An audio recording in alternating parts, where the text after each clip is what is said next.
Ndërtitët kryesor do të veçojmë takse 10%, ulje kostove në bujqësi e taksave në ndërtim dhe turizëm. Këto janë disa kërkesat biznesit për partitë politike. Raporti Inspektoriatit Shtetëror të Punës tregon se punonësit e huaj janë shtuar. Vitin e kaluar numri i tyre u rrit me 14%.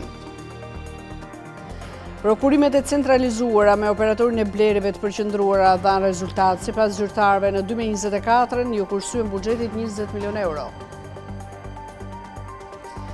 Nesër hapet për qarkullimin tuneli Murizit. Kryeministri Rama tha se përdoruesit e tij nuk do të paguajnë asnjë lloj tarife.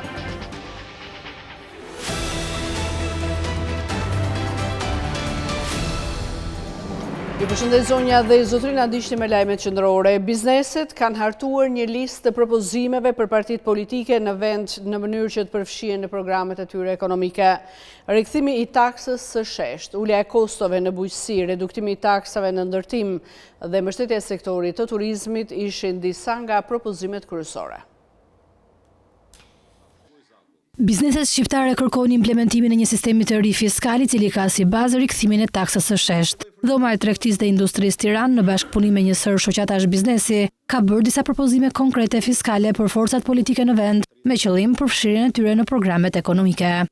Aplikimi një sistemi të ri fiskal me një taksë 10%, taksë shesht për të nxitur investimet, rritjen e pagave dhe formalizimin e ekonomisë. Kjo do të krijojë më shumë vende pune dhe do të lehtësojë barrën mbi bizneset dhe qytetarët. Norma e TVSH-s për sektorin e agropërpunimit të bëhet 5 deri në 7%. Rivendosja e shkallës së kompensimit të fermerëve për TVSH-n. Kreditim me 75% të TVSH-s për shitjen e produkteve bujqësore vendas nga subjektet që nuk janë objekti të TVSH-s. Përjashtimi nga TVSH-ja për investimet në importimin e implanteve dhe pajisjeve për fotovoltaiket, eoliket e tjerë pavarësisht vlerës së investimit. Për sektorin e turizmit propozohet vendosja e bakshishit të detyruar dhe subvencionet e pagave për punonjësit jashtë sezonit. Për sektorin e turizmit, aplikimi i modelit tip, pra është shpërblimi bakshishi për pjesën që shërben. Nisur nga eksperienca e shumë vendeve të botës, fatura përmban sektorin tip, bakshish, që i jep mundësi klientit të shpërblej personelin e shërbimit pa rënduar xhiron e subjektit operatorit në rastin konkret. Kjo do të ndihmojë në rritjen e interesit për të punuar në sektorin e shërbimeve. Mendojmë se në Shqipëri duhet të mos tatohen të ardhurat që shkojnë deri në 1.500 euro. Subvencionet dhe paga sigurime për punonjësit sezonal në turizëm. Turizmi është një industri sezonale.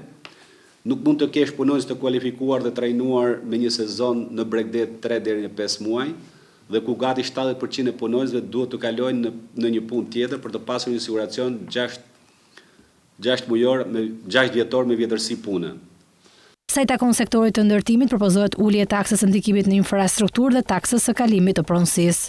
Taksa ndikimit në infrastrukturë, përveç se duhet të rishikohet në aspektin e shkallës tatimore të aplikuar, në veçanti në Tiranë, ku identifikojmë si më të përshtatshëm rangun nga 2 deri në 6%, mënyra e llogaritjes së saj propozojmë të jetë orientuar drejt kostos së ndërtimit.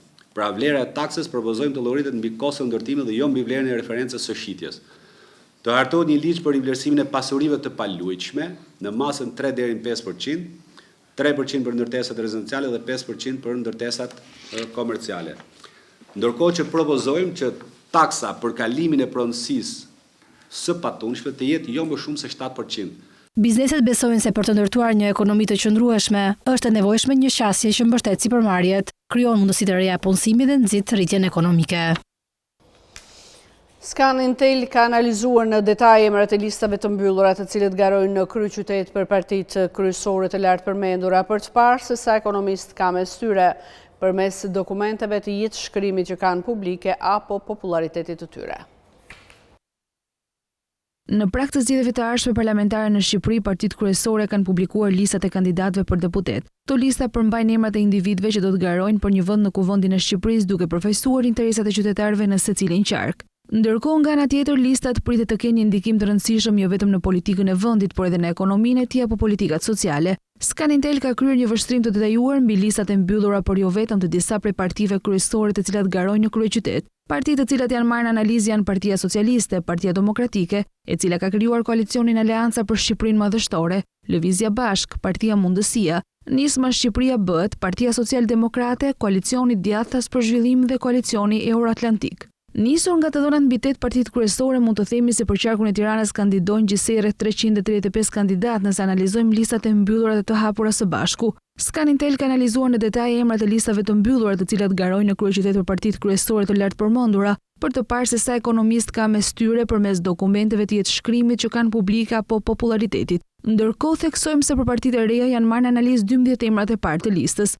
Ajo që vjet e re nga grumbullimi të dhënave është vështirësia për gjetur informacione mbi emrat e kandidatëve, sidomos për partitë e reja. Duket se Partia Socialiste dhe ajo Demokratike kanë emrat më të njohur dhe në të njëjtën kohë është më lehtë për të gjetur informacione mbi formimin e tyre. Ndërkohë vështirësia e emrave haset në listën e mbyllur sidomos të Koalicionit Euroatlantik dhe Koalicionit Djathtas për Zhvillim. Nga 12 emra për listat e mbyllura për Partinë Demokratike dhe Socialiste, për 100% prej tyre janë gjetur CV dhe nga këto rreth 17 për secilën parti janë ekonomist. Nga ana tjetër edhe Partia Mundësia ka ekonomist në listat e saj me një normë ndaj atyre për të cilat janë gjetur të dhëna prej 30%. Sipas analizës, Partia Social-Demokrate ka gjithashtu 2 kandidatë ekonomistë sa i përket 12 emrave të parë të listës, ndërkohë nëse flasim për partitë e tjera, informacionet janë shumë të vakta. Scanintel gjithashtu ka analizuar dhe përfaqësimin gjinor në lista sipas partive. Partia Socialiste ka në listat e mbyllura rreth 33% meshkuj dhe 67% femra. Ndërkohë po të flasim për Partinë Demokratike, ka në përbërjen e saj rreth 33% femra dhe pjesa tjetër meshkuj, sa i përket listës së mbyllur. Benefit Corporation është një certifikim që u jepet ndërmarrjeve të cilat u përmbahen kritereve të qëndrueshmërisë ekonomike, sociale dhe mjedisore. Ambasada e Italisë në Tiranë ka iniciuar këtë risi për të gjitha sipërmarrjet që kryen aktivitetin në vendin tonë. Përfitimet nga certifikimi B Corp i sipërmarrjeve që ushtrojnë veprimtarinë e tyre në tregun shqiptar ishte në fokus të një takimi të zhvilluar nga Ambasada Italiane në Tiranë, me qëllim nxitjen e bizneseve për të plotësuar kriteret në këtë drejtim. B Corp ose Benefit Corporation është një certifikim që u jepet ndërmarrjeve të cilat u përmbahen kritereve të qëndrueshmërisë ekonomike, sociale dhe mjedisore. Unë marr përgjegjësinë për të nënvizuar rëndësinë e temës, sepse tema për cilën po flasim sot ka të bëjë në radh parë me njerëzit. Do me thonë se si kompania e vendos personin në qendër dhe se si kompania duke e vendosur personin në qendër zhvillon një linjë sipërmarrjeje dhe rrjedhimisht të menaxhimit që është e ndryshme nga ajo që nuk ka personin në qendër. Pra pika e parë është se si korporatat gjenerojnë një formë avantazhi dhe mundësie. I pranishëm në aktivitet ishte dhe sekretari përgjithshëm i Këshillit Ekonomik Kombëtar Arben Shkodra, i cili paralajmëroi nisjen e një programi për mbështetjen e kompanive shqiptare që duan të marrin këtë certifikim, por edhe certifikime të tjera europiane. Për të arritur këtë duhet të fillojmë absolutisht të informojmë kompanitë, të shpërndajmë, të krijojmë konceptin e tyre për këtë mundësi, por edhe rreziqet që ato paraqesin, dhe sigurisht që duhet të investojmë në këtë kompani. Prandaj si Këshilli Ekonomik Kombëtar po mendojmë që ky program kombëtar të mbështes kompanitë. Si ta bëjmë këtë? Ne e bëjmë përmes partnerëve ndërkombëtar, e bëjmë përmes ekspertëve. Një nga këto është sot për të shpjeguar edhe mundësinë e mbështetjes së kompanive, por duhet ta bëjmë edhe duke ndryshuar mentalitetin ton, mënyrën se si bëjmë biznes. Përfaqësuesit e shoqërisë italiane Promos SRL e ngarkuar me promovimin e standardeve B Corp, vu në pah mundësitë në Shqipëri, si dhe u ndalën gjerësisht e përfitimet ekonomike që vijnë për kompanitë pasi arrin këtë standard. Kriteret që vlerësojnë u referohen 5 zërave: punonjës, komunitet, klient, ndikim mjedisor dhe model qeverisës.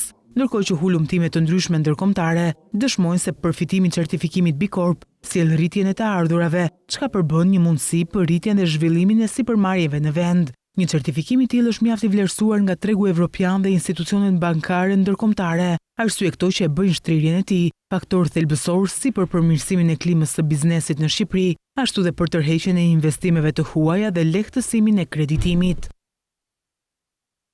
Raporti më i fundit i Inspektoratit Shtetëror të Punës tregon se numri i punonjësve të huaj është rritur me 14% në vitin që lan pas. Sektori i ndërmarrjeve prodhuese rezulton se punson më tepër të huaj. Gjatë vitit 2024 në Shqipëri rezultonin të punësuar gjithsej 1536 të huaj. Të dhënat nga raporti më i fundit i Inspektoratit Shtetëror të Punës tregojnë se në vitin që lan pas janë regjistruar 14% më shumë punonjës të huaj se në 2023. Inspektorati Shtetëror i Punës ka kryer 9746 inspektime në subjektet private, nga ku janë konstatuar 1536 punëmarrës të huaj, 93 prej të cilëve ishin pa leje pune, po bizneset e cilëve sektor punësojnë më tepër të huaj. Shumica të huajve rezultojnë të punësuar në sektorin e ndërmarrjeve prodhuese, si për shembull në ato që merren me prodhimin e tekstileve apo materialeve të ndërtimit. Konkretisht rreth 572 të huaj punojnë në ndërmarrjet prodhuese të Shqipërisë, ndërkohë sektori tjetër me më shumë kërkesë për punonjës nga jashtë është ai i tregtisë, hotele, bare, restorante. Bumi turistik që po përjeton Shqipëria vitet të fundit ka shtuar nevojën e bizneseve për më tepër punëtor për të përballuar kërkesat e turistëve, sidomos gjatë sezonit veror në jugun e vendit. Gjithashtu rritja e numrit të huajve që punojnë në Shqipëri lidhet edhe me faktin se 40% e forcës punëtore të Shqipërisë punon jashtë, apo dhe për shkak se bizneset zgjedhin të marrin punonjës me paka më të ulëta nga vende aziatike. Nga ana tjetër, miniera dhe ndërtimi janë dy sektorë të tjerë me numrin më të madh të punonjësve të huaj, me nga 133 dhe 128 përkatësisht, ndërsa financa dhe shërbimet, elektriciteti, gazi dhe uji janë ato që punësojnë më pak të huaj. Nëse bëjmë një krahasim me 2023, rritja e numrit të punonjësve të huaj është më e vogël. Në 2023 numri i tyre shënoi një rritje me 85%, ndërsa edhe në 2023 sektori që punësonin më shumë të huaj ishte ai i ndërmarrjeve prodhuese dhe tregtisë, hotele, bare, restorante. Rritja e punësimit të punëmarrësve të huaj gjatë viteve të fundit ka sjellë një vëmendje të veçantë në praktikën inspektuese në kontrollin e kushteve të tyre të punës, për të siguruar që ata të kenë kushte të sigurta, të drejta dhe të barabarta në punë. Kërkesa për kushte dhe punë më të mirë paguara nga shqiptarët i kanë shtyrë bizneset të kërkojnë punonjës nga jashtë. Sipas ekspertes Elda Bayraktari, Filipinet janë një nga vendet prej ku vijnë më shumë punonjës të huaj. Tregu i punës në Shqipëri po ndryshon me ritme shumë të shpejta. Nga viti në vit gjithnjë më shumë të huaj po shpërngulën në vendin tonë për të punuar. Por çfarë mendojnë ekspertët lidhur me arsye që i shtyn bizneset për të marrë më shumë punonjës të huaj?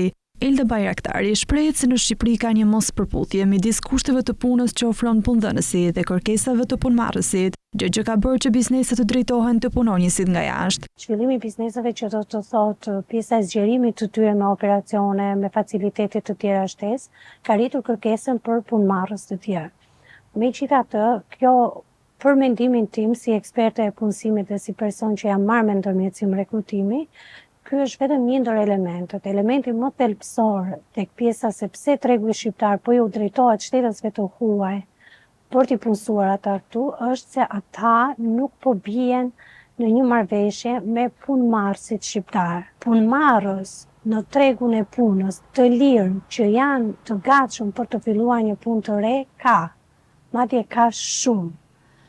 Por problemi është që punëmarrësi po kërkon diçka shumë të shpejt dhe të mirë paguar, ndërkohë që punëdhënësi po vonohet në vendimarrje dhe nuk po ofron atë që kërkon punëmarrësi. Problemi tjetër që unë konstatoj në këtë aspekt është që fatmirësisht punëmarrësit shqiptar janë ndërgjegjësuar për të drejtat që kanë, por kjo po kthehet në një problem nga punëdhënësit shqiptar, të cilët duke ju shmangur këtyre të drejtave, duke ju shmangur plotësimit të kushteve të ashtu siç duhet për punëdhënësit shqiptar, po i orientohen tregut të huaj, shtetësve të huaj. Sipas saj, janë të shumtë ata që vijnë nga Filipinet për të punuar në Shqipëri, por nuk mungojnë edhe punonjësit nga Ukraina, Rusia apo Gjeorgjia. Pjesa më e madhe janë nga Filipinet, të cilët janë kryesisht për pjesën domestik, pra punëtore shtëpie, dhe për pjesën e hoteleri turizmit, sidomos në në periudhën e sezonit. Pjesë tjetër janë shtetas të huaj nga Rusia apo nga Ukraina apo nga Gjeorgjia, të cilët mbulojnë sektorin e IT-s.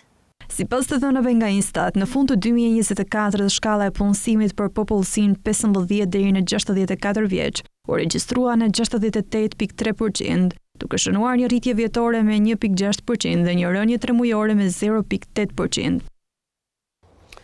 Referuar të dhënave të Institutit të Statistikave, në tremjorin e 4 2024, tregtia me pakicë ka regjistruar rritje prej 7.8%. Hidrokarburet ishin zëri që ndikoi më shumë në zgjerimin e volumit. Shifrat e Institutit të Statistikave tregojnë se indeksi i volumit të shitjeve në tregtin me pakicë arriti në 129.5 duke shënuar një rritje me 7.8% në tremujorin e 4 të vitit 2024, por duke krahasuar me tremujorin paraardhës, ky tregues i përshtatur sezonalisht është rritur me 1.5%, por cili është ndryshimi vjetor në indeksin e volumit të shitjeve në tregtin me pakicë, referuar të dhënave, pa përfshirë tregtin me pakicë të hidrokarbureve, volumi i shitjeve në tremujorin e 4 në 2024 është rritur me 5.3%. Grupi ushqime, pije, duhan në njësi tregtare jo të specializuara dhe të specializuara, volumi i shitjeve është rritur me 4.6%, dhe në grupin artikuj jo ushqimor në njësi tregtare të specializuara dhe jo të specializuara, volumi i shitjeve është rritur me 5.9%, si dhe në grupin tregti hidrokarbure në njësi tregtare të specializuara, volumi i shitjeve është rritur me 13.7%. Këto rritje janë shënuar duke krahasuar me periudhën e tremujorit të 4 të vitit 2023, por si kanë kontribuar grupet në tregtin me pakicë. Ndikimi i grupeve në tregtin me pakicë ka nisur duke kontribuar grupet me 2.6%, grupi artikuj jo ushqimore në njësi tregtare të specializuara dhe jo të specializuara, grupi ushqime, pije dhe duhan në njësi tregtare jo të specializuara dhe të specializuara, ka kontribuar me 1.9% dhe grupi tregti me pakicë e hidrokarburave në njësi tregtare të specializuara me 3.3%, por në tremujorin e 4 të 2024-s, volumi i shitjeve i përshtatur sezonalisht në grupin tregti me pakicë, pa përfshirë tregtin me pakicë të hidrokarbureve në njësi tregtare të specializuara, është rritur me 1.4%, ndërsa në grupin ushqime, pije, duhan në njësi tregtare jo të specializuara dhe të specializuara, volumi i shitjeve përshtatur sezonalisht ka pësuar rritje me 1.3% dhe volumi i shitjeve për grupin artikuj jo ushqimor në njësi tregtare është rritur me 1.9% kundrejt tremujorit të mëparshëm, por grupi tregti me pakicë hidrokarbure në njësi tregtare të specializuar ka shënuar rritjen më të madhe në volumin e shitjeve të përshtatur sezonalisht duke u rritur me 3.8% kundrejt tremujorit të mëparshëm. Realizuara përmes operatorit të vlerave të përqendruara e kanë kursyer buxhetit të shtetit për gjatë një viti 20.4 milion euro, ndërkohë janë lehtësuar procedurat dhe është rritur transparenca. Afro 20.4 milion euro janë kursyer nga buxheti i shtetit në një vit për shkak të tenderimeve efikase të bëra përmes operatorit të blerjeve të përqendruara. Një vit nga ngritja e këtij institucioni, Ministri i Ekonomisë Blendi Gonxha theksoi se veç uljes së kostove janë lehtësuar procedurat dhe është rritur transparenca. Rëndësi të madhe ka patur natyrisht qëllimi kryesor që ka qenë të ulim kostot e blerjeve publike duke krijuar siç thamë dhe kursimet, por kryesisht e përsëris besimi që duhet kishim dhe duhet fitonim, dhe kjo vërtetohet edhe nga disa prej studimeve dhe disa prej statistikave më të fundit të ardhura nga institucione të rëndësishme shumë kredibël ndërkombëtare, të cilat e rendisin tashmë Shqipërinë në rajon në nivelin e një jo vetëm perceptimi, por edhe të një besueshmërie të procesit prokurimeve publike që është shumë i lartë, është më i lartë në rajon, dhe kjo natyrisht nuk mund ta arrijej pa suksesin që ka bërë OBP në 8 muajt plus 2 që nga krijimi, dhe ka luajtur një rol të tillë që na ka dhënë një avantazh edhe më të mirë me vendet fqinje. Pra është një platformë shumë e suksesshme në këtë drejtim. E përsëris që i është dhënë një akses shumë më i barabartë gjithë bizneseve që duan të jenë pjesë e prokurimeve publike. Ndërsa drejtoresha e operatorit të blerjeve të përqendruara theksoi se platforma Albzon ka transformuar mënyrën se si institucionet publike kryejnë procedurën për prokurim, ndërsa bëri me dije se është drejt përfundimit platforma e re i Albzon. Sot me Albzon ky proces është shkurtuar dhe thjeshtuar ndjeshëm. Institucionet publike nuk kanë më nevojë të studiojnë tregun dhe të merren me përllogaritjet të ndërlikuara të fondit limit. Tani mallrat janë unifikuar në katalogun digital dhe në platformën tonë Albzon, me çmime të përditësuara dhe me specifikime teknike të standardizuara. Përcaktimi i fondit limit është bërë automatik, bazuar në dhënat sakta të tregut, duke shmangur vlerësimet e pasakta dhe vonesat burokratike. Jemi drejt përfundimit dhe të platformës tjetër që quhet iAlbzon. iAlbzon, ndryshe nga Albzon, do të mundsoj blerjet e drejt për drejta përmes dyqanit virtual, duke bërë prokurimin më të shpejt, më të lehtë, më transparent dhe më të gjërmueshëm. Aktualisht janë 460 operatorë ekonomik të regjistruar që marrin njoftime automatike për shpalljet e operatorit të blerjeve të përqendruara dhe 165 klient unik. Numri i institucioneve përfituese është 141. Siç është njoftuar ditë më parë, nesër hapet për qarkullim tuneli Murizit, pjesë e rrugës së Arbërit. Kryeministri Rama gjatë komunikimit me qytetarët deklaroi sërish se të gjithë drejtuesit e automjeteve që do të kalojnë në këtë tunel nuk do të paguajnë tarif. Punimet në tunelin e Murizit, pjesë e rrugës së Arbërit, kanë përfunduar plotësisht dhe ditën e nesërme do të hapet për qarkullimin. Lajmi është bërë ditur nga kryeministri Edi Rama gjatë komunikimit me qytetarët, duke ndarë dhe pamjet e tunelit. Ky është tuneli i shumëpritur i Murizit, tuneli i Murizit, i cili më në fund u dorëzua mali dhe tuneli do dorëzohet nesër për të gjithë popullin e Dibrës, që mezi e ka pritur nuk e di sa vite, po shumë kanë ikur nga kjo botë pa e parë, po duke e pritur, dhe që mendoj se e plasi syrin e keq. Syri i keq më në fund plasi, se te ai tunel na umblodh gjithë energjia negative edhe geologjia e atij tuneli ishte një të merr. Kështu që nesër tuneli Murizit hapet në 14 mars përkondme me ditën e verës. Kështu që nesër ditë vere nga Elbasani në Dibër e në gjithë Shqipërinë, patjetër natyrisht pa harruar Tiranën. Kryeministri deklaroi sërish se të gjithë drejtuesit automjeteve që do të kalojnë në këtë tunel nuk do të paguajnë tarif. Ktu kontrata qysh në Kryetherës u bë që për çdo gjë të pavarësikuar e mbulon sipërmarrësi privat. Dhe imagjinoni nëse tani tuneli do ishte në mëshirën e fondeve publike, sa do na kishte kushtuar rruga e Arbërit. Ndërkohë që kostot shtesë në bazë kontratës i mori përsipër sipërmarrësi. A më kuptoni apo s'm kuptoni? Dhe ajo që do bëj shteti është që do ta shlyej detyrimin, po jo detyrimin mbi kostot shtesë, sepse ata ka marrë përsipër sipërmarrësi, por detyrimin mbi fondin limit të parashikuar. Ndërkohë që rruga e Arbërit dhe tuneli, sa t'jem unë këtu, nuk do kenë taks, që t'jemi të qartë. Nuk do kenë taks, nuk do kenë tarif, nuk do kenë toll, si quhet, të rrugës. Tuneli Murizit është një vepër komplekse për 3800 metra dhe përbëhet nga 2 tuba, ai i trafikut dhe ai i emergjencës.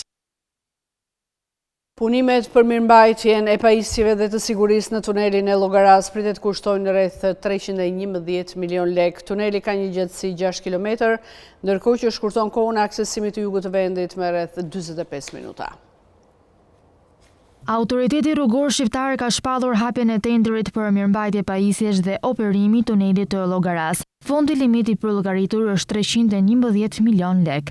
Sipas dokumentit të publikuar në Agjencinë e Prokurimit Publik, kontraktori në cilësinë e menaxherit të tunelit do të jetë përgjegjës për menaxhimin dhe mirëfunksionimin e tunelit, ambientet përreth tij, si dhe mirëmbajtjen e pajisjeve dhe sistemeve të operimit të tunelit. Menaxheri i tunelit është organi publik ose privat përgjegjës për menaxhimin e një tuneli rrugor në fazën përkatëse, i cili do të sigurojë shërbimet e kërkuara të menaxhimit, operimit të tunelit dhe shërbimet e kërkuara të mirëmbajtjes dhe funksionimit të pajisjeve të tij. Si objektiv themelor, do të sigurojë mbi të gjitha sigurinë, efektivitetin dhe eficiencën në punë, operimin sa më ekonomik të tunelit dhe akseseve të tij në përputhje me qëllimet e Direktivës së Bashkimit Evropian. Gjithashtu, do të sigurojë mirëmbajtje efektive për makineritë operuese dhe të gjitha punimet e montimit që janë të nevojshme për mbarvajtjen e punës në tunel. Ndërkohë punimet për ndërtimin e tunelit nisën në 15 nëntor të vitit 2021 pas garës tenderuese të zhvilluar që u fitua nga një konsorcium turk. Tuneli Llogaras është hapur zyrtarisht në 5 korrik 2024 për të lehtësuar aksesin e qarkullimit të mjeteve drejt jugut të Shqipërisë. Tuneli Llogaras ka një gjatësi për 6 kilometra, ndërsa shkurton kohën e aksesimit të jugut të vendit me rreth 45 minuta. Ai është pjesë e seksionit rrugor Orikum-Himar, pjesa e autostradës Vlorë-Sarand, ndërkohë që ai nis nga ura e Shënelizës dhe del në urën e Palasës, duke evituar tërësisht qafën e Llogaras. Autoriteti rrugor shqiptar do të hapë tenderat e ndarë në 2 faza për ndërtimin e bypassit të Sarandës, që parashikohet të kushtojë rreth 2.83 miliard lek. Ndërtimi i këtij aksi pritet të zgjidhë problemin e trafikut që krijohet gjatë sezonit veror. Ndërtimi i bypassit të Sarandës parashikohet të kushtojë rreth 2.83 miliard lek. Autoriteti rrugor shqiptar parashikon të hapë tenderët e ndarë në 2 faza për kompanitë që do kryejnë punimet për këtë aks rrugor. Fondi limit për fazën 1 është 2 miliard lek, ndërsa për fazën 2 rreth 833 milion lek. Parashikimi për zhvillimin e këtyre tenderëve vjen pas procedurave prokuruese të vitit që shkoi për studimin dhe projektimin e bypassit të Sarandës. Në dokumentet e tenderit për studimin e kësaj vepre rrugore, specifikohej se projekti duhet të përfshinte ndërtimin e një segmenti të ri rrugor që lidh qafgjashtën me rrugën nacionale Sarand-Himar, duke lënë të hapur zhvillimin e mëtejshëm drejt lidhjes me rrugën Kardish-Delvin-Sarand dhe rrugën e Bregut. Segmenti i ri parashikohet të ketë një gjatësi prej afërsisht 3.5 kilometra, duke përfshirë segmente rrugore me karakteristika urbane ose interurbane, përfshirë një tunel me gjatësi afërsisht 800 deri 900 metra.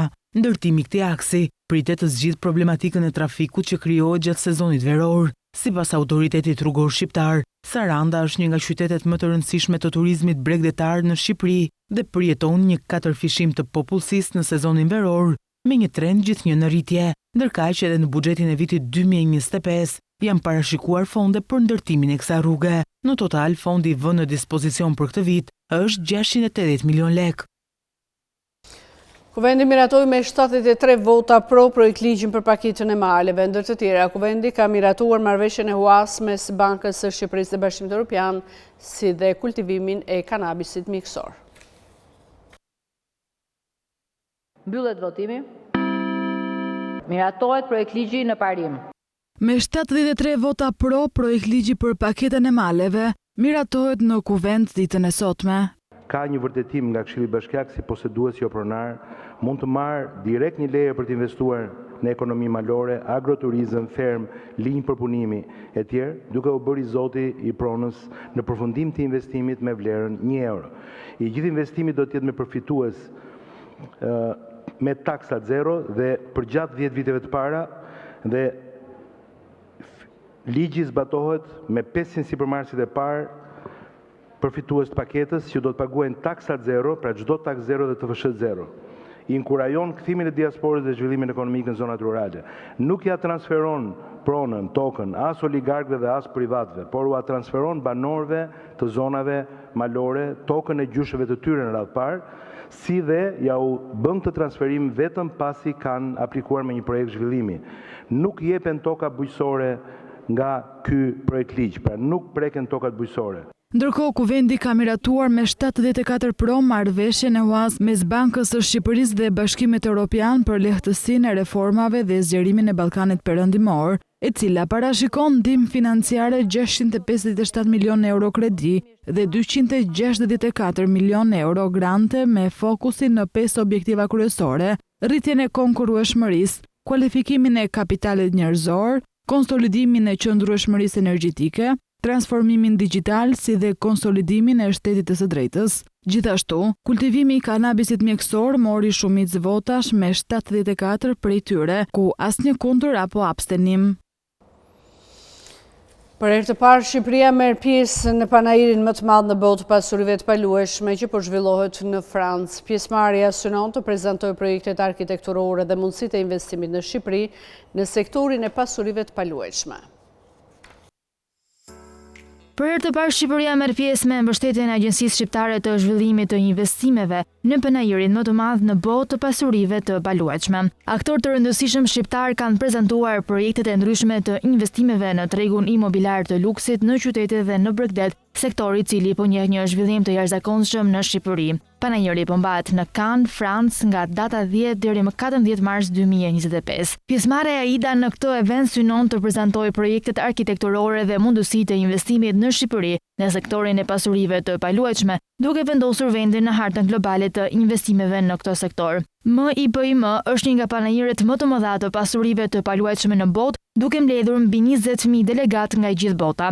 Eventi tërheq investitorë që menaxhojnë mbi 4 trilion euro në asete, duke bërë atë një platformë kyçe për marrëveshje të mëdha investimesh. Pjesëmarrësit vinë nga 90 vende, përfshirë investitorë, zhvillues, autoritete publike, arkitektë dhe profesionistë të tjerë të sektorit. Gjithashtu, në këtë panajir prezantohen mbi 300 stende ekspozuese, ku vendet, qytetet dhe kompanitë promovojnë produktet e tyre më të fundit dhe krijojnë mundësi të reja bashkëpunimi. Në stendën e saj, AIDA përfaqëson 4 kompani shqiptare të sektorit që prezantojnë projekte të rëndësishme për zhvillimin urban dhe arkitekturor në Shqipëri. MIPIM mbledh çdo vit liderët më të mëdhenj të industrisë së pasurive të paluajtshme, përfshirë investitor, zhvillues, arkitekt, urbanist dhe përfaqësues të autoriteteve publike nga gjithë bota. Ky panajir është një mundësi e rëndësishme për të diskutuar trendet më të fundit të sektorit, për të adresuar sfidat e tregut dhe për të krijuar partneritete të reja në nivel ndërkombëtar. Gjatë pjesëmarrjes në panajirin e pasurive të paluajtshme në Francë, AIDA ka nënshkruar një marrëveshje bashkëpunimi me Miami Association of Realtors, organizatën e famshme të profesionistëve të pasurive të paluajtshme në Shtetet e Bashkuara të Amerikës. Kjo marrëveshje synon promovimin e Shqipërisë si një destinacion tërheqës për investime në pasuri të paluajtshme, duke krijuar mundësi të reja bashkëpunimi dhe shkëmbimi informacioni me një rrjet global profesionistësh të kësaj industrie. Kjo platformë do të ndihmojë në rritjen e vizibilitetit të tregut shqiptar të pasurive të paluajtshme, duke bërë atë më të aksesueshëm për investitorët e huaj. Norma interesit e bonove të thesarit 12 mujore ka regjistruar një tjetër vlerë minimale në 2,73%. Interesi investitorëve ishte lartë në ankandën e fundit, por u pranuan vetëm 13 kërkesa për shumën 12 miliard lek. Norma interesit e bonove të thesarit me maturim 12 mujor ka regjistruar një tjetër vlerë minimale. Në ankandin e fundit, jeldi mesatari ponderuar arriti në 2,73%, ndjeshëm poshtë normës base interesit të Bankës së Shqipërisë. Interesi për këtë instrument të borxhit ka qenë tepër i lartë, ku në ankand numri kërkesave ishte 29 për një total prej rreth 16,9 miliard lekësh, por në përfundim u pranuan vetëm 13 kërkesa për shumën 12 miliard lek. Të njëjtën tendencë rëndëse kanë regjistruar edhe bonët 6 mujore, ku jeldi mesatari ponderuar u regjistruar në 2,63%. Për të investuar në bono thesari dhe obligacione, qytetarët mund të marrin pjesë në mënyrë direkte në ankandet e Bankës së Shqipërisë, ose të investojnë në mënyrë indirekte përmes fondeve të investimeve, të pensioneve dhe institucioneve të tjera të autorizuara për investim në këto instrumente. Gjatë vitit 2025, totali i emetimeve pritet të jetë rreth 356,40 miliard lekë dhe instrumenti me emetime më të shpeshta dhe me shumë më të lartë pritet të jetë bono thesari 12 mujore. Ndërkohë rreth një muaj më parë, Shqipëria doli për herë të shtatë në tregjet e kapitalit, duke emetuar me sukses një eurobond 10 vjeçar me vlerë 650 milion euro, kupon 4,75% dhe me normë interesi 5%. Komisionera e Bashkimit Evropian për zgjerimin Marta Kos deklaroi në Tiranë se rruga e Shqipërisë për të bërë pjesë e BE-s është e sigurt, ndërsa kryeministri Rama ritheksoi edhe një herë ambicien që shqiptarët të marrin pasaportën e BE-s brenda kësaj dekade. Shqipëria e ka rrugën të sigurt drejt Bashkimit Evropian. Të paktën ky ishte mesazhi që u nda në një konferencë për mediat mes kryeministrit të Shqipërisë Edi Rama dhe komisioneres së BE-s për fqinjësinë dhe negociatat për zgjerimin Marta Kos. Në fjalën e tij Rama u shpreh se objektivi është mbyllja e negociatave brenda vitit 2027 dhe se parlamenti ka në dorë marrëveshjet financiare për planin e rritjes. Nga ana tjetër ne jemi shumë të vendosur që ta përmbushim me sukses objektivin shumë ambicioz të përfundimit negociatave brenda 2027 dhe ambicia ime, ambicia jon është që shqiptarët të marrin pasaportën e Bashkimit Evropian brenda kësaj dekade. Parlamenti i Shqipërisë ka ndryesë sot marrëveshjet financiare për planin e rritjes, që i hapin rrugë edhe fillimit të financimit. Nga ana saj, komisionerja Kos u shpreh se Shqipëria ka performuar shumë mirë në lidhje me reformat e ndërmarra deri më sot. Ajo ndali dhe të fondet që do t'i jepin vendit nëpërmjet planit të rritjes për ngrimin në B. Vendi juaj ka ecur vërtet shumë mirë në rrugtimin e vet drejt Bashkimit Evropian. Sigurisht që është gjeopolitika ajo sot që na tregon që gjithçka mund të jetë e mundur dhe që një gjë mund të jetë stabil dhe rrugtimi juaj drejt Bashkimit Evropian është i sigurt. Unë shpresoj që ne sot do të kemi ratifikimin në parlament të dyja marrëveshjeve të cilat janë të domosdoshme në mënyrë që ne t'i japim Shqipërisë shifrën 1 miliard euro, një pjesë në hua, një pjesë tjetër me grante. Plani i rritjes për Ballkanin Perëndimor do të jetë në vlerën e 6 miliardë eurove, nga të cilat Shqipëria do të përfitojë rreth 1 miliard. Sipas planit, 60% e fondeve do të jenë në formën e huave, ndërsa 40% do të jepen në formë grantesh.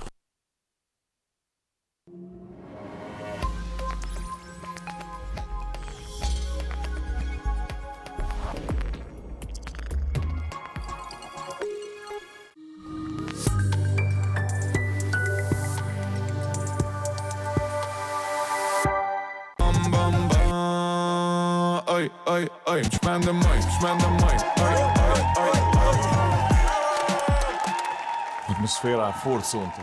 Pse Green Coast? Kom skjedh në vend ku më me punu edhe me pushut në jetën kohë. Edhe klipin e funi që kena bën Green Coast ka dalë sik. Destinacioni juaj për të gjithë vitin. Një eksperiencë për të jetuar e shijuar. Green Coast, Fountain of Life.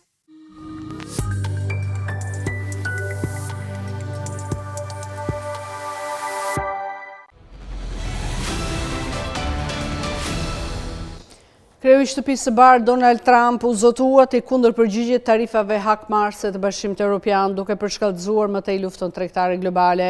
Një ditë më parë, Bashkimi Evropian dhe Kanadaja shpallën masa ndaj tarifave të metaleve të deklaruara nga administrata amerikane.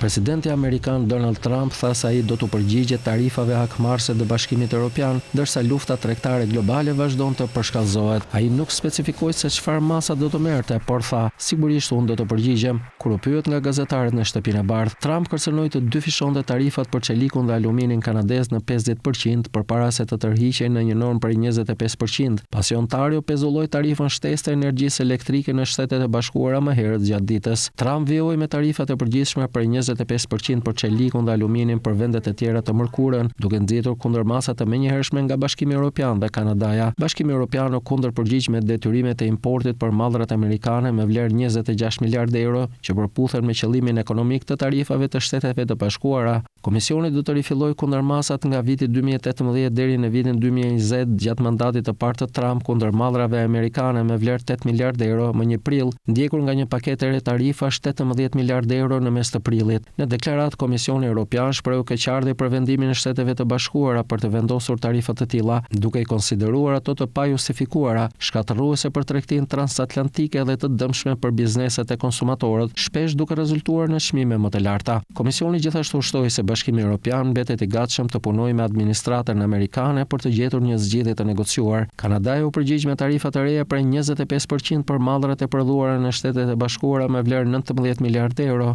Në total, kundërmasa do të ndikojnë në 8 miliardë euro produkte çeliku, 1.9 miliardë euro alumin dhe 9.1 miliardë euro në artikuj të tjerë. Kanadaja është eksportuesi më i madh i çelikut në Shtetet e Bashkuara të Amerikës, e ndjekur nga Meksika, Brazili dhe Kina. Vendet e tjera nuk morën kundërmasat e menjëhershme ndaj tarifave të metaleve të Trump, por shumica shprehën vullnetin për dialog. Kryeministri i Mbretërisë së Bashkuar, Keir Starmer, tha se Britania do të mbajë të gjitha opsionet në tryezë dhe po negocion një marrëveshje ekonomike që do të përfshijë tarifat. Tarifat e vendosura nga administrata Trump mund të thellojnë recesionin e ekonomisë gjermane, sipas Bundesbank. Banka paralajmëroi për rreziqet e përshkallëzimit tregtar, duke theksuar se do të dëmtojë edhe qytetarët amerikanë. Tarifat për mallrat që importohen nga Shtetet e Bashkuara të Amerikës mund të çojnë ekonominë më të madhe të Europës në një recesion tjetër, sipas presidentit të Bankës Qendrore Joachim Nagel. Ekonomia e Gjermanisë është kurrur për 2 vitet e fundit dhe me tarifat vendi mund të presë një recesion edhe për këtë vit, tha Joachim Nagel. Pa tarifa, banka parashikon se ekonomia gjermane do të ngecë, por ende do të shënojë rritje me rreth 0.2%. Ai tha se ka vetëm humbës kur vendosen tarifat dhe mbështeti masat akmarrëse të Bashkimit Evropian kundër tarifës për 25% të presidentit Donald Trump për të gjitha importet e qelikut nga jashtë. Tarifat janë një pjesë qendrore e vizionit të përgjithshëm ekonomik të Trump. Ai shpreson se ato do të nxisin prodhimin në Shtetet e Bashkuara dhe do të mbrojnë vendet e punës, por kritikët thonë se në një periudhë afat shkurtër ato do të rrisin çmimet për konsumatorët amerikanë. Në përgjigje televizjes së Trump, Bashkimi Evropian ka reaguar me taksat e importit për një sër produktesh amerikane, të cilat do të hyjnë në fuqi më 1 prill. Nagel e quajti politikën tarifore të Trump një ekonomi nga e kaluar dhe padyshim jo një ide të mirë. Një luftë tregtare globale është një nga shqetësimet nga tarifat dhe masat akmarrëse, tha ai, por shtoi se ishte një domosdoshmëri që Bashkimi Evropian të reagonte, sepse nëse dikush po vepron kundër jush, ju nuk mund të pranoni një politikë të tillë. Megjithatë, Nagel tha se kur Shtetet e Bashkuara të kuptojnë se amerikanët do të paguajnë çmime më të larta, kjo do të lejojë mundësi të mëtejshme për të gjitha palët që të gjejnë një zgjedhje tjetër. Shpresoj se në fund politika e mirë do të ketë sukses, tha ai. Ekonomia e eksportit të Gjermanisë ka qenë një nga pikat e forta të saj në dekadat e fundit dhe makinat si BMW, Mercedes, Volkswagen dhe Audi janë të njohura në Shtetet e Bashkuara të Amerikës. Nagel hodhi poshtë pretendimet se Gjermania ishte i sëmuri i Europës, duke thënë se ajo kishte një bazë të fortë ekonomike dhe kompani të forta të vogla e të mesme. Por megjithatë, kur i ekspozohesh një modeli të orientuar drejt eksportit, atëherë je më i ekspozuar në një situatë kur tarifat po rriten dhe ka kaq shumë të panjohura, shtoi ai. Kreu i Bundesbank tha se Gjermania mund të kapërcejë sfida të tilla gjatë 2 viteve të ardhshme. Megjithatë, konsumatorët gjerman do të përballen me çmime më të larta. Federata Gjermane e Shitjes me Shumicë, Tregtisë së Jashtme dhe Shërbimeve paralajmëroi se gjermanëve mund të duhet të shpenzojnë më shumë për të paguar produktet amerikane si lëngu i portokallit, uiski dhe gjalpi i kikirikut, duke komentuar ndryshimet e fundit në politikën ekonomike të Gjermanisë, të cilat i lejojnë vendit të marrë më shumë ua për të shpenzuar në mbrojtje dhe infrastrukturë. Nagel tha se ishte një masë e jashtëzakonshme për një kohë të jashtëzakonshme. E gjithë bota po përballet me ndryshime tektonike, të cilat e bëjnë situatën aktuale shumë të ndryshme nga ato që shiheshin në të kaluarën. Rrjedhimisht vjen edhe ndryshimi fiskal, tha ai. Ai shtoi se ndryshimi i politikës do t'i lejojë Gjermanisë një hapësirë frymëmarrje financiare për rimëkëmbjen e vitit të ardhshme, duke shtuar se ofroi një sinjal stabiliteti për tregun. Një pjesë e madhe e amerikanëve kritikojnë politikat e presidentit Trump duke i konsideruar ato të paqëndrueshme dhe të dëmshme për tregtinë.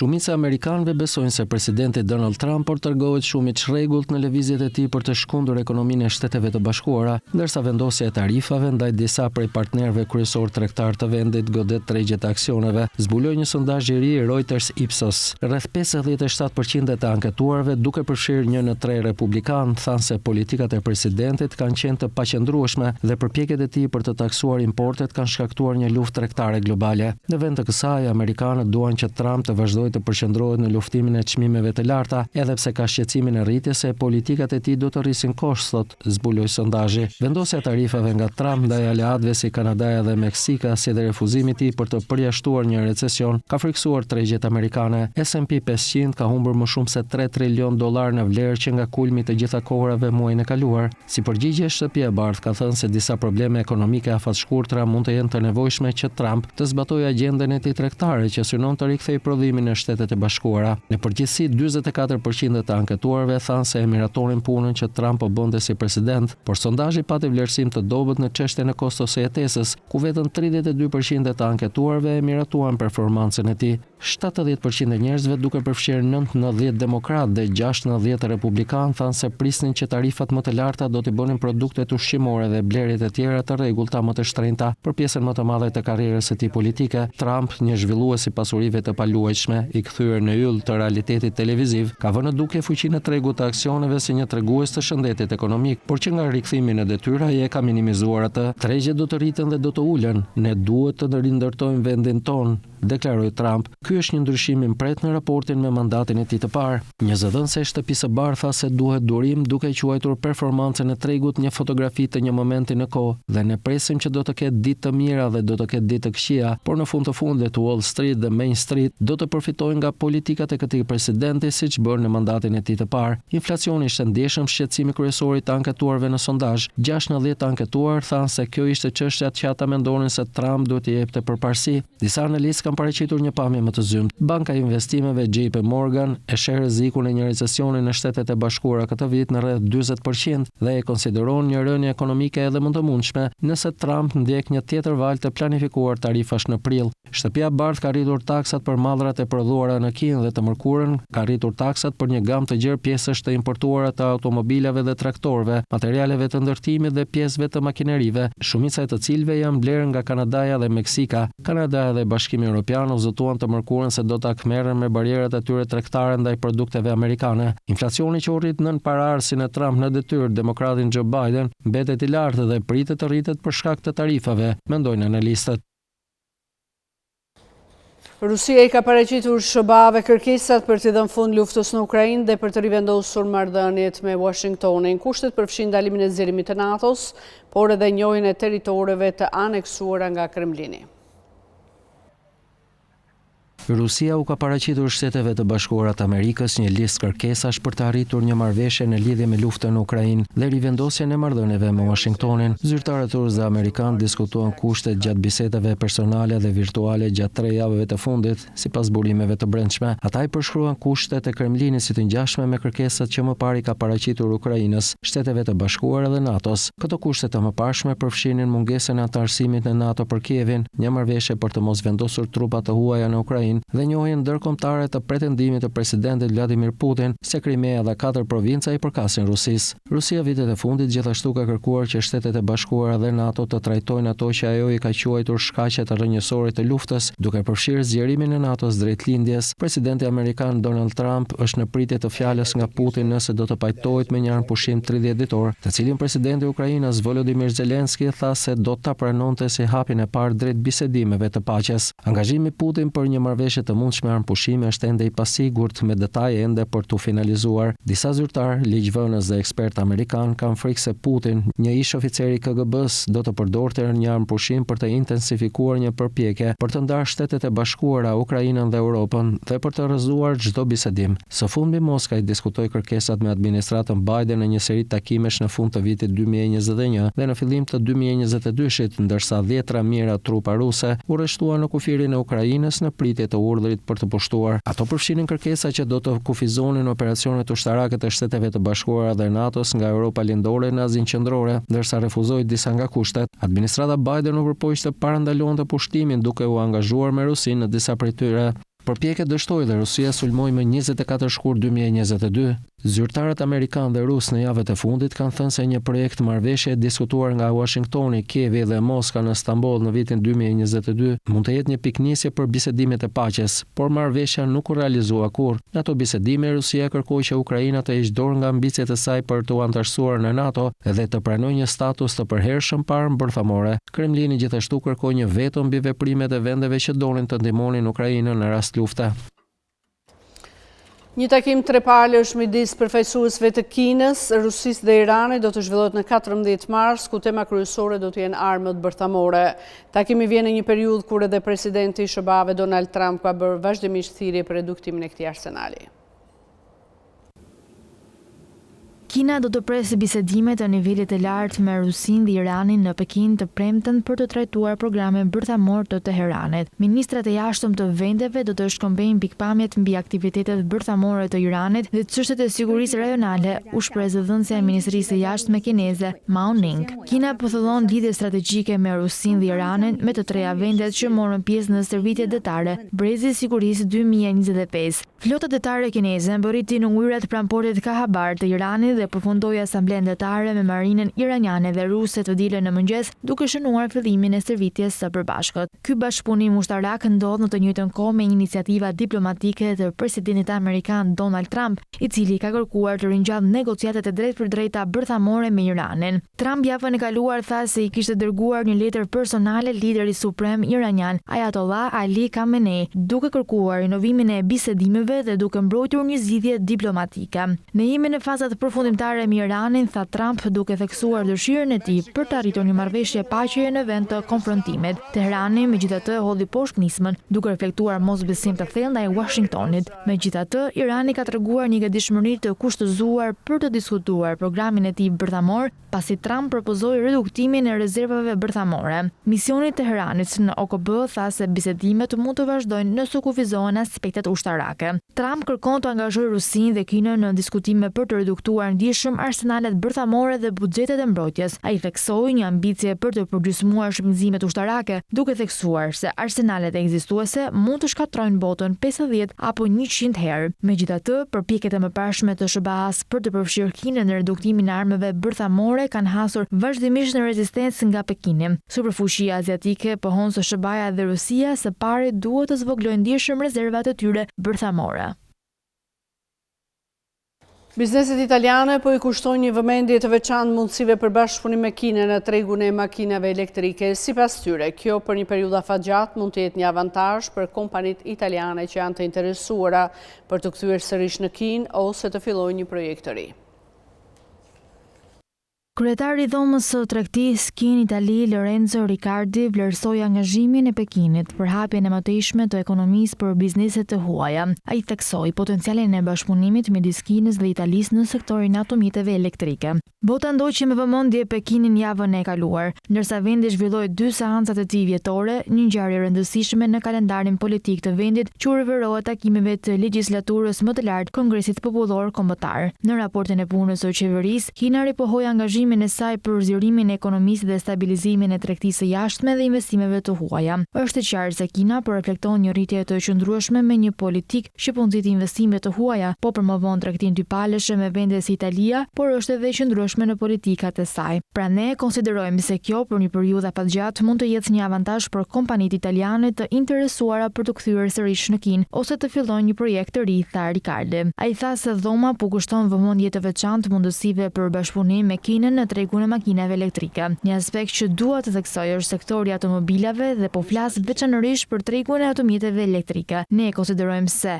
natyrisht Kina është tregu numër 1, prodhuesi numër 1 dhe po promovon më shpejt këtë trend të ri. Ne mendojmë se ndërmarrjet e vogla dhe të mesme nga Italia mund të sjellin vlerë në zinxhirin e furnizimit, por edhe në tregun e automjeteve elektrike në Kinë. Ne besojmë se kjo është një fushë praktike ku ekspertiza italiane, cilësia e Made in Italy mund të bashkëpunojë edhe me Pekinin, theksoi kreu i dhomës së tregtisë.